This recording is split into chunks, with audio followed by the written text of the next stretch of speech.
Hello, everyone. This is your host, Susan Rosen. And today I again have a fascinating person who is coming on to tell us all about what he's doing. And I'm very interested in hearing about it as well. So, welcome. I'm going to screw this up. I know. Tom in Ingegno. Ingegno. Oh, we even Yeah, practiced it it, it, beforehand, and I still it's couldn't all remember right. it. It is a direct Italian word. Unless you know Italian phonetics, you will not get it right. I Yeah. have native Italian speaking people mess up my last name, so it's Okay. quite all right. Well, it helps if I could have found where it was up on the screen so I didn't uh, read it. like the convenience of modern things, and then going, no, there's too many modern things in the way. Exactly. Exactly. Yes. Yes. That's also very, very true. And I'm going to close that so I don't get looking at it. Okay. So welcome and yes, please tell us about yourself. So I am a doctor of acupuncture and Chinese medicine. I've been Mhm. practicing for over 23 years. My current clinic is called Charm City Integrative Health in Baltimore, Maryland. Oh, wow. In addition to acupuncture, we offer about a dozen other services that are in the complementary and integrative health arena.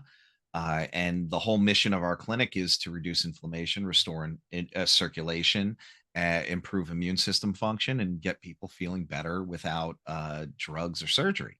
Mm. Um, in addition to that, I host a podcast called the Revenant Health with a friend of mine who is in the digital advertising sector, and we kind of talk about a lot of crazy stuff like how AI is affecting healthcare and psychedelics and all those Yeah. things. And I launched my second book in January 2024 on cupping therapy, Hmm. specifically how to do it at home. So it's not written for clinicians. It's Hmm. written so somebody can pick up the book. It's only 131 pages long, and they can read it in a couple hours and hopefully be proficient enough to perform cupping at home.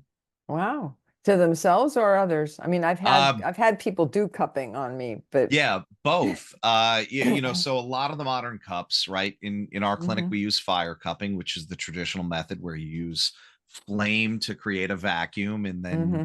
you apply the cup that way. We wanted to remove that barrier for people. That's scary, and also I don't want to Yeah. get sued for having people burn their houses down. Yeah, let alone themselves. Yeah. Yeah. So nowadays there are plenty of kits that are available on Huh. any digital market. If you live near an Asian grocery store, you can go down the healthcare Yeah, we have a aisle lot and of those. Yeah. yeah, you can probably get a cupping kit, at H Mart definitely has them. I know that's the national chain, but maybe just Not the East here. Coast. Okay, Yeah. just the East Coast then. It's great. It's a Uh-huh. large Asian supermarket that has several. So I'm Okay. originally from New Okay. York. We had a few there, and there's a couple Uh-huh. down here in Oh, Maryland. okay. Well, maybe in San Francisco. Well, yeah, probably, and Yeah. if not, there you can find quite a few on the West Coast. Yeah. So, the kits are abundant. They're Mm. made out of plastic or silicone. They have electric ones. They, have a lot of Wow. bells and whistles, but a good kit will last you forever and not cost that much money. And along with the book, you can have a therapy that you're doing at home for Hmm. your whole life. Wow. Okay. Well, that's it, I guess, huh? In a nutshell, that's it. This was a great podcast. I'll see you Yeah. soon. Exactly. No, I'm sure there's lots more to talk about. So Yeah, yeah, yeah. So let's go back to the beginning and sure. how did you end up becoming a doctor of Asian medicine? It was a real. I use the word serendipity every time I talk about it, and I feel like I say that a lot, right? Uh, So, I was geared up to be pre med. I wanted okay. to be a doctor, doctor, doctor, and my grandfather was a pharmacist, and he actually left Columbia University to go fight in World War II. Then came Mm, back, finished his degree, and settled in Queens, and eventually moved to Nassau County, Long Island, mhm. but had a pharmacy in Carl Place for, I don't know, long time. Hmm. And I used to help him out in high school. And I think it Okay. must have been junior year when he was counting out pills and he was shaking his head, and I was standing next to him, and he goes, this guy is a day laborer. He gets on the back of a truck in the morning. They give him cash at the end of the day, and he's on this pill for the rest of his life. He's got to take 3 of them. And this has got to be like 92, 93. Uh-huh. He's paying out of pocket. He's paying $5 a Yeah. pill.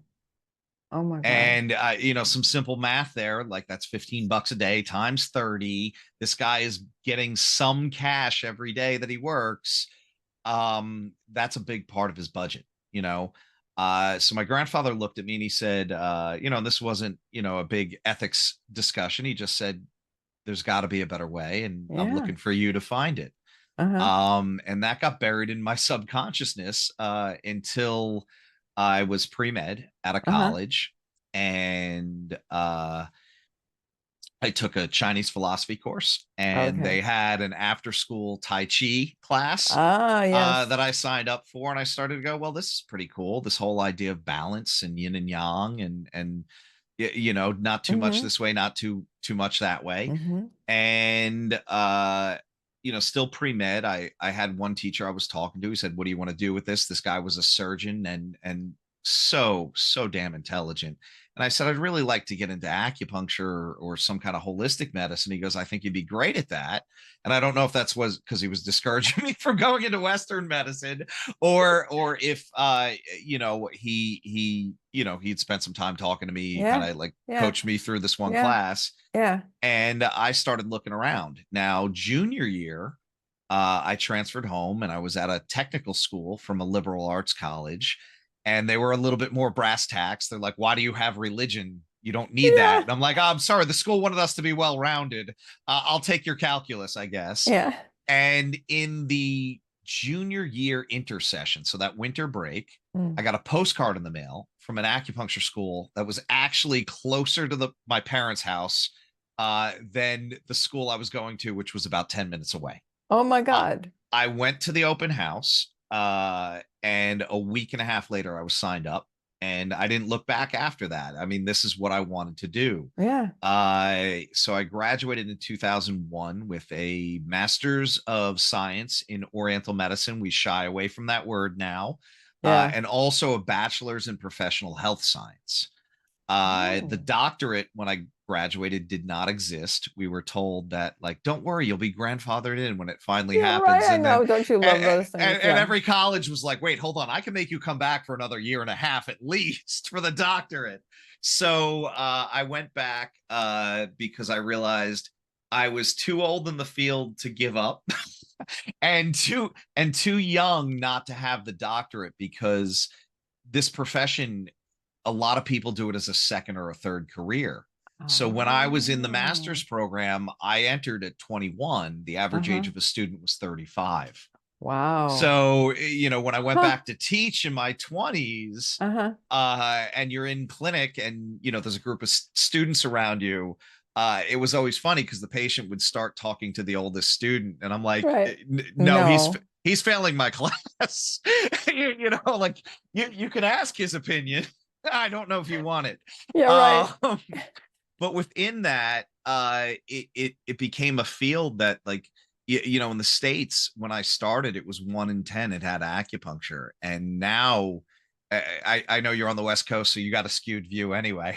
Yeah, that's true. But I won't even tell you how long ago I started taking yeah, acupuncture, and it yeah, was a lot longer than you're talking about. yeah, and it's amazing, and the amount of people that, one, Westerners that went to Asia to bring this back, and Mm. two, practitioners that came here and really fought for our rights.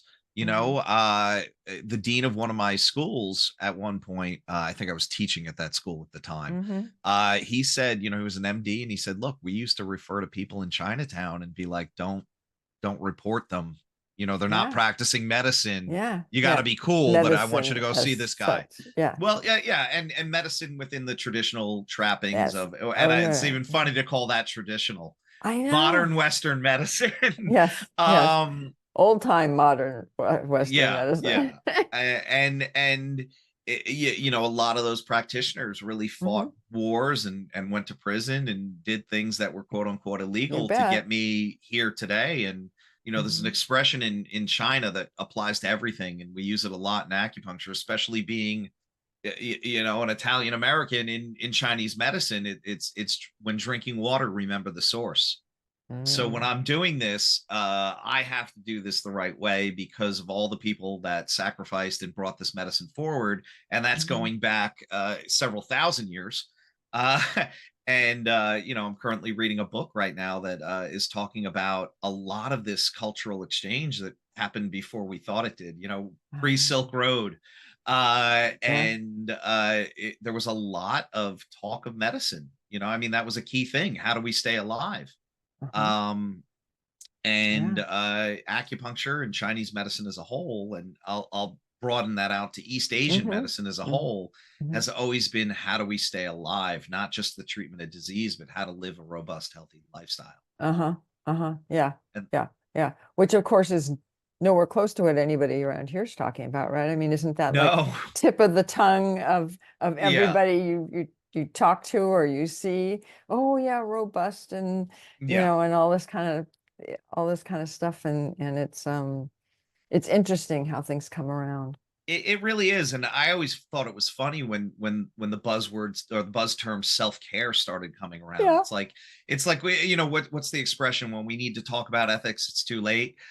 It's same kind of thing with self care, right? You Yep. know, yeah, that's great, but like structurally, systemically, the way we live our lives are not the way that we have healthy, abundant lives, Yeah. and some of that has been, you know, we can talk about corporate greed and all that nonsense, but like really like we have a lifestyle that is moving so fast that it's like faster than human Yeah. beings can keep up with, and it takes its toll on us, right? There's not an ample time to recover. There's we you know we're eating, but we're not eating actual real foods. We're not taking the time to digest Yeah. those foods. We're Yeah. exercising, but we're doing it in a way that's like, I gotta get this in. I gotta hammer this hard. Why? I gotta get to the next thing. And you know, we're abusing ourselves. And one of the things that's beautiful about Chinese medicine is that, you know, they talk about this concept of yang shen, right? Yang Mm, shen means nourishing life, right? So it mm, doesn't matter what age we are, it doesn't matter the hand we're dealt at birth. How can I do the most with what I have, mhm, where I'm at right then and there? And mhm. that comes down to how do we take care of ourselves? The things we do, like acupuncture, these adjunct services that we should go to before the wheels fall off the car. You know, Yeah, that first little knock, you know, don't ignore I the know. warning light, Yep, yep. because But then we we can do. sidestep. Yeah, But and we then do. It's just we end too. up on prescriptions and Mhm, getting surgeries and having massive expensive interventions, you know? mhm, mhm. Yeah, or just suffering Yeah. Yeah, for years and decades, right? Saying, "Oh absolutely. yeah, God, I gotta go make that appointment," Yeah. right? Yeah, and I think that that comes down to the stress and speed of life too, you know, right? Hmm. We have the best intentions, but the things that nourish us tend to fall away Hmm. first Hmm. when we're under stress, you know? Oh, I don't have time for meditation. Why? I got to get to this appointment. Yeah, you know, and even the classic meditation thing is that you should meditate 20 minutes a day unless you don't have time, then meditate an hour, right? I mean, it's Right? Yeah. this tongue-in-cheek joke of how we should be taking care of ourselves. Uh-huh. Like Uh-huh. if you don't have the time, if you're too stressed to, that's when you need it the most. That's very, very true. Yeah. Yeah, yeah, for sure. I know. I can't even remember the last time I sat in meditation. In fact, our room that we used to have for, and I say used to because it's now full of books, Mhm. but we don't do it there either. I So gotcha. I we gotcha. we walk, we walk, That's good. we That's go out good. for a walk every day. Yeah, That's good. I mean, that's no different than, you know, everybody having the treadmill that has clothes on it. You yeah, know, it's what happens, right? yeah, We live in modern times with modern yeah, conveniences that yeah, somehow waste all our time. yeah, yeah, yeah. And it's so funny because um both my husband and I are retired, Mhm. right? And all we do is complain that we don't have any time. Yeah. because Yeah. we've gotten ourselves involved in so many different projects and things that we're interested in, which is Yeah. good, but it's still, he's gotten Yeah. into doing music and I've been and I'm doing my podcast, plus I'm doing other stuff. Yeah. And it's like, holy shit. Yeah. And it's great that like you like, here's what I want to do, but Yeah. it's always like one more hour would be great, or like maybe if I skip sleeping. Yeah. Yeah. No, exactly. Exactly. It's funny where you end up. Hmm. Yeah. Yeah, for sure. For sure. So tell us a little more about the acupuncture and the different kinds of Asian medicine that you've Yeah. been So practicing. acupuncture is part of East Asian medicine, which is this Right. big animal, right? And a lot of the main things that most people maybe have seen, right? Cupping therapy is one of those. And like I Mm-hmm. said, that was done in China probably as long as cupping's been around, but Uh-huh. it was really claimed by a physician in 350 AD. Oh. He said, look, this cupping is folk medicine, people do it at home, but it has some real clinical value, you guys should be doing this. And his name was Ge Hong. He's a very famous physician. Mm. And of course, people took him up on that and brought it back Uh-huh. into the clinic. Other techniques that we do, moxibustion. So if you've ever seen acupuncture where the tips of the needle look like they're smoldering, or somebody Mm. has what looks like a giant cigar and they're holding it near a body and there's Yes. smoke coming off of it, or they see a box that's smoldering and smoke's coming out of it laying on a patient's belly or back. Uh-huh. that's Right. that's all that's all moxibustion. And moxibustion Ah, okay. is absolutely amazing. It predates acupuncture, Okay. and it's an herb that literally is a weed that if you're going out on a walk in nature, you're probably seeing it. It's artemisia, mugwort. Oh, Um, okay. and it's amazing where clinically they've been using this since time began, let's Uh-huh. say. And modern day research shows that it's anti-malarial, it's anti-cancer, Oh it's my God. antiviral, Really? antifungal.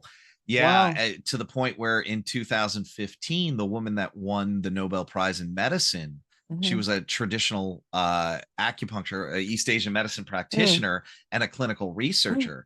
Oh. And she got the Nobel Prize in medicine for work she did in the 70s.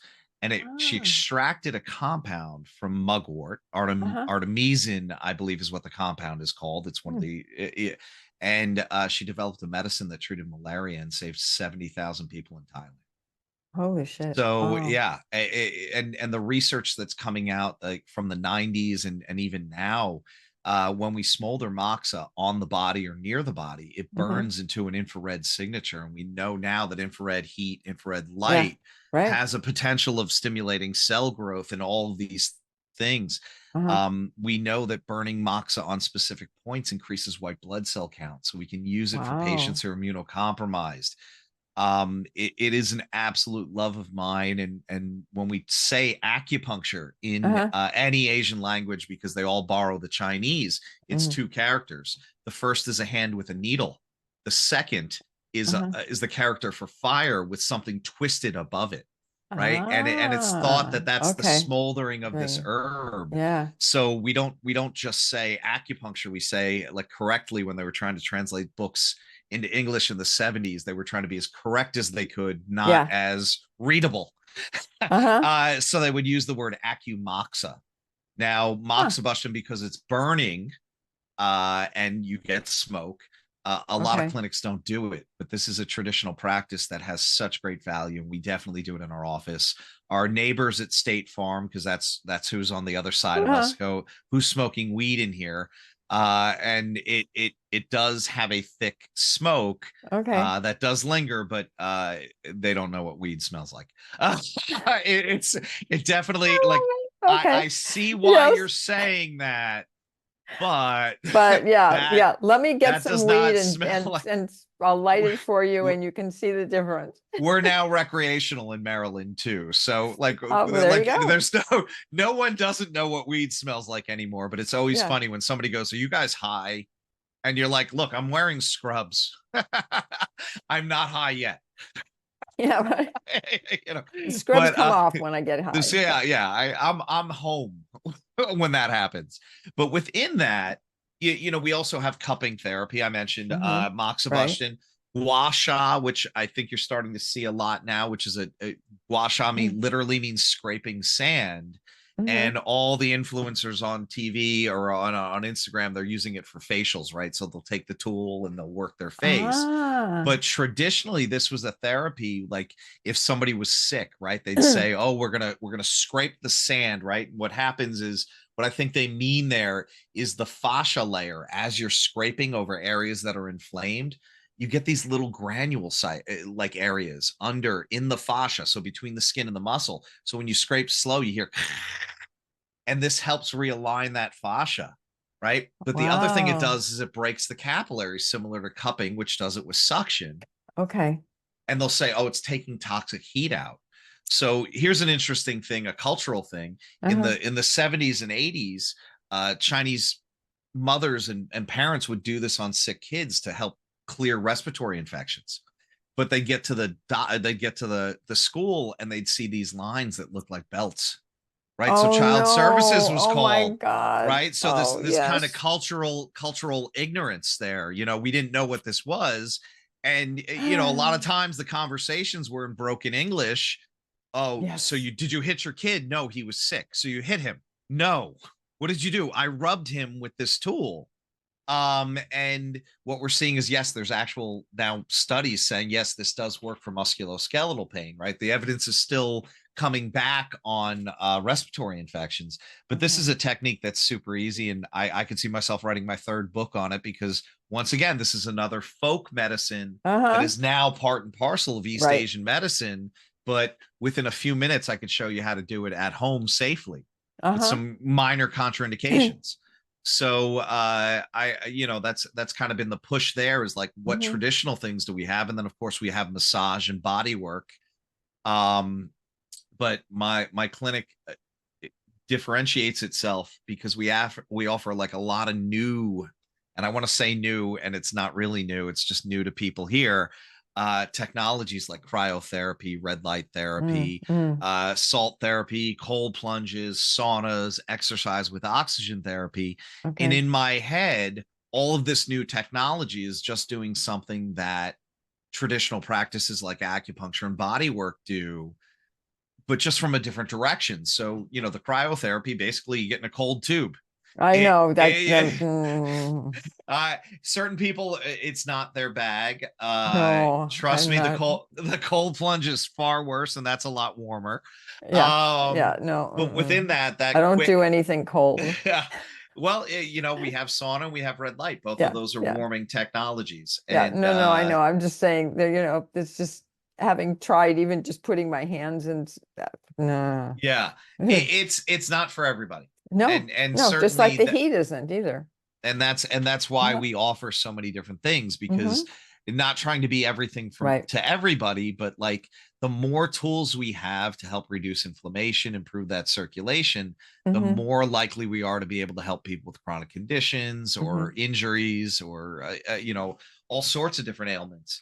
And that's really why that suite exists like that, why those services came together. And then we do something in our clinic where we call it stacking, right? So stacking is a term for bodybuilders, that like, what's in your stack? It's like, what medication or what supplements are you taking? I shouldn't say medications, I'm implying they're all on steroids. Yeah. um, but within that, like, what are your vitamin routine, what is your Uh-huh. supplement Uh-huh. routine? Yeah. And we just applied that term to our services, where if somebody's coming Okay. in and they say, look, I'm in pain, well, look, we have a stack that's all of these things together. So you come in, you do all those at once, and hopefully that synergistic effect gets you further along than just any one of those treatments by itself. Yeah. Yeah. Oh no, absolutely. You're gonna have to excuse me. I gotta close these You got it. Yeah, shades no because I'm just worries. like, ooh, It's too much now. Sun peeked its head out. No, sun still hasn't peeked its head Oh out. That's what's so no. bizarre. Yeah, but it's just like glaring, you know? Yeah, yeah, I get that. Yeah. Oh my God, my face is pink again. Nah. Ooh. How exciting. You can see the difference. Yeah, it's amazing. Like I have a ring light above, and Uh-huh. if I turn it off of like the soft yellow one, Uh-huh. I flush out. I It's like hospital lights, you know. Yeah, yeah, exactly. Anyways, sorry about that. That's Um, okay. excuse me. Yeah, so you are doing more from the I don't want to just say Chinese, but the mainland. I mean, you're not doing so much from like the Japanese because they have a So lot of actually, that as well. I'm a Japanese meridian therapist as an acupuncture. So I Ah, went to a traditional okay. Chinese medicine school. Uh-huh. My mentor had lived in both China for about a decade and I want to say 12 years in China, 10 years in Japan, Okay. and he mainly practiced Japanese styles of acupuncture. The Ah, main one being interesting. through one family, so it's like a subsection of a subsection of a subsection. And when we talk about it, it's almost like talking about martial arts. It's like saying you do kung fu, and you go, "Okay, I know what country you're doing the martial arts from, but is it Wing Chun? Is it Hungar? Is it Choi Lei Foot? Uh-huh. Is it, which style is it?" And then go, "Oh, not only which style is it, what area did you learn it in?" Yeah. Yeah, so it gets really niche, and it's like, oh, so you hold your hand this way as opposed to this way, or something minute like that. Yeah. And that's what happens even in acupuncture. And a Yeah. lot of it is because there was always these family lineages, right? Like we do this, Ah, and this is got it. ours. Uh-huh. Yeah. And when they kind of opened up and started teaching the public, a lot of these family systems had this choice, like either we're going to die with this or we're going to share it with everyone. But all of that kind of enters into the stew that is East Asian medicine, and Uh-huh. hopefully makes it stronger, because here in the US we have people from every country doing acupuncture, from every different tradition, Yeah. and they're more willing to share and teach. So here, I don't want to say we're practicing the best acupuncture, Yeah. because I think that's an individual practitioner's goal, is to like, how do I cultivate myself to be the best practitioner I can be? Mm-hmm. But a lot of these things, we get like, oh good, I got to look at that, I like that concept from this Yeah. system. So a lot of us are doing some hybridized stuff, and as long as we have good principles, Yeah. I think they're going to get good acupuncture. They're going to be Uh-huh. doing good Uh-huh. treatments. Yeah. Yeah. Yeah. God, I haven't had acupuncture for and quite a few decades, I think. And you're in Actually, the I state did with it the for most so long. acupuncturists. I know. What can I say? I'm trying to think when. Yeah, I don't think COVID affected it. I think I had stopped going before that. Hmm. But yeah, I went for a long time to a Chinese acupuncturist. I think, yeah, I'm not even sure if he's still there. Yeah. Anyways, but Yeah. yeah, no, it helped me a lot, Hmm. a lot. So yeah, yeah. And then there was somebody else who I had gone to, a woman who did cupping Yeah. stuff. Yeah. Yeah, and Um, cupping's not, like I said, it's not unique to East Asian medicine. It's right. got roots back to ancient Egypt, Persia, Greece.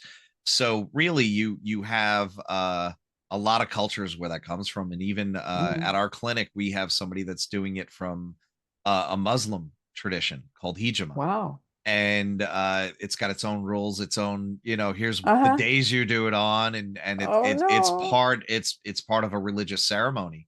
So Wow. not only is it therapeutic, it has these, I'm going to say holy day of obligation kind of thing, because Uh-huh. I'm a recovering Roman Catholic, but yeah, I was trying to say that as gingerly as possible, and I didn't do it at all. That's Um, fine. but within, Don't worry but about it. within, but I don't, within I don't, that, no, nobody who listens to my podcast ever sends me any kind of any information hate or mail. message. No, I don't get messages. I don't get anything. Yeah. That's okay. That's all Mm. right. Whatever. But Yeah, that's yeah, fine. yeah, within that, it's a very unique system that's different from the cupping that I do, coming from a Uh-huh. Chinese medicine perspective. So it's interesting that these techniques, and when I used to teach it, even all my foreign students would say grandma used to do this, and Oh, when wow. yeah, when they did it, here's how they did it, right? Oh yeah, Ah, so we teach yeah. fire cupping to healthcare professionals, right, where we use fire to get Something the hot. vacuum. Right. And the home cupping, like I said, it's silicone cups, plastic things that Uh-huh.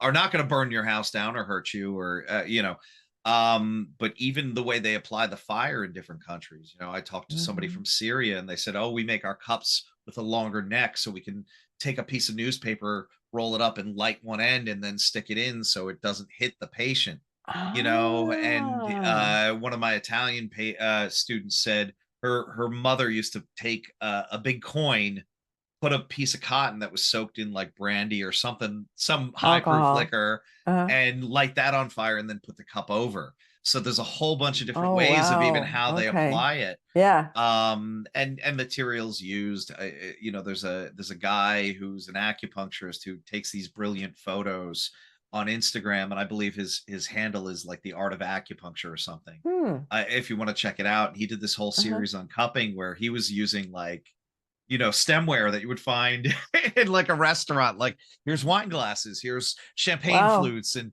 just to show that like really the technique can be done with any vessel, Hmm. and to take pretty photos too. Yeah, Oh, of course. Yeah. but this is why, like, there's a scene in Godfather Part Two, and somebody just Mm. earlier today turned me on to another early, like a 1960 something movie that I never heard of, Uh-huh. that has a cupping scene in it. Godfather Two has a scene on an infant, baby Fredo. The grandmother does it Oh. on the kitchen table with like a drinking glass. Zorba the Greek has a scene with cupping. So it's been part and parcel of our culture for a long time, even though our culture is kind of made up of a bunch of different cultures, because all of those cultures had this, which is another Hmm. great thing, right? We're not Yeah. appropriating, we're just sharing something that we Yeah. all kind of had in common previously. Yeah. Yeah. Yeah. Exactly. Exactly. And just learning the many, many, many different ways Mhm. it's done. Yeah.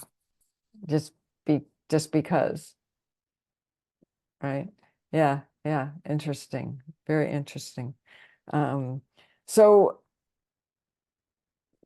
do you, I'm assuming your clinics and stuff, you mostly just work local with So people, or do people yeah, come from all over? Or, so we do have some people that travel. I mean, hmm, we're in a section of Baltimore that loves staying in that section. So we have a lot of patients in and around the neighborhood. Like, if I move, I got to make sure I stay in that zip code, yeah, or else yeah, I'm gonna get some angry letters. yeah, yeah, you're going to lose But clients is what you're going to but we do. do have people that travel, like I do Hmm. have some people, because the services are so short.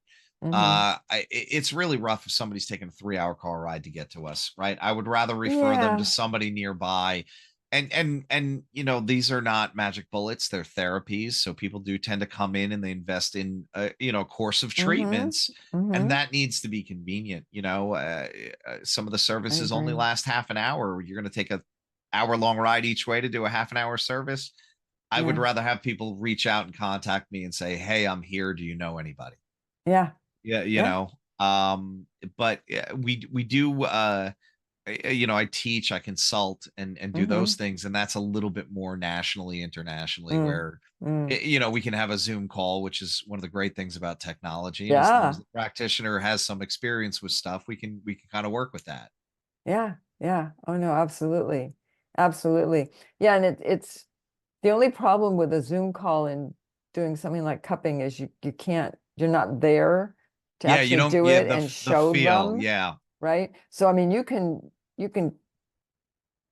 try and train them over Zoom, Mhm. but it loses a little Yeah, it definitely something. does. We had the order here during COVID that were Yeah. like, unless you were emergency care, urgent care, you had to Yeah. close. Hmm. So we closed our clinic, and trying to do things, because there's plenty of things we can do within the realm of East Asian medicine. Yeah. But they knew me as a brick and mortar practitioner. Like, I go to see him. So we had some patients calling and saying, okay, what can you get me? What can I do at home? What's safe? Hmm. And we'd gladly have those conversations, but it was like Hmm. when we got back into clinic, I was pretty happy, and I think the I patients were bet. too. Yeah. Yeah. Yeah. No, exactly. Exactly. Um, I know, I was trying to think, there was somebody I was going to actually before COVID hit. Can't remember who it was. Anyways, It never seems it didn't seems go like back. lifetimes ago.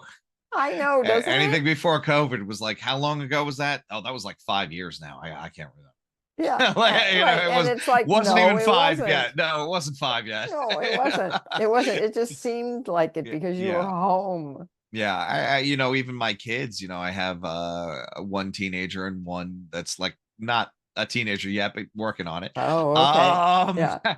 and both of them are like, "Oh, that was before COVID," and I'm like, "You guys you don't even have that long of a history to draw from. What do you mean? You're like, you can't break it up like that. Yeah, I had to wear a mask. I don't have to wear a mask. That's how Ah, that got that it. was a Okay. significant chunk of their lives. It's very Yes. it's very weird to Yes. think about like that. Like, Yeah. how are they going to tell that to their kids and their grandkids? And like, what was that like? It was real weird. We wore a mask everywhere. Yeah. Yeah, Yeah. Yeah. Oh no, exactly. Exactly. And it's you know, and it also, it impacted us in kind of the same way, you know. yeah, And yeah, no, I was just going to say it, groups and everything from theater shows to art museums to gyms, yeah, right? People have not primarily have not come back. yeah. And some of that, like, I guess, is good, right? We found different ways of doing things, and then I don't think yeah, they've, yeah, I don't think that's yeah. true. I think that I the biggest hit for me, think I they think, is just stopped. that sense of community. Mm-hmm. Like losing Mm-hmm. that, right? We don't go out and interact with people as much anymore. Yeah. Yeah. And I think that's a big shame. Why? Because Mm-hmm. you might be sick. Yeah, it's Yeah. like, yeah, but I don't think that was we were Mm-hmm. all in our own little boxes for a few years. Yeah. Yeah. Yeah. No, exactly. Exactly. Yeah. Very, very strange. And it didn't stop any of us from getting COVID No, yeah, a couple it's of rough. times. Oh God, I still haven't had it, and I Really? in Oh my some goodness. ways, I feel like not that I missed out, because Yeah, right. I Yeah, no, you I didn't. I Believe me. did lose a lot of people that I really love. Mm, Um, but